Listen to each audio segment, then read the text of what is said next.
Assalamu Walaikum. Hello friends, how are you? Welcome back to my another video.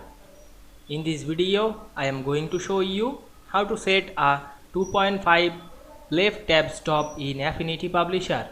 Let's get started. Firstly, we have to open a Affinity Publisher document. Then click inside a text box and click before the text. Then go to the view menu and enable the show text ruler, and we can see here the ruler. Then go to the window menu and go to the text option, select the paragraph. Then we can see here the paragraph option. Now I am enable the tab stops. Now you want to the add tab stops 2.5, click the plus icon. Then click inside the measurement and write 2.5 on our keyboard, then press enter. You can add the tab left, right. Now I am select the left, then click before the text, then press tab on our keyboard. Now we can see we add the tab stops 2.5 very easily. I hope you enjoyed the video.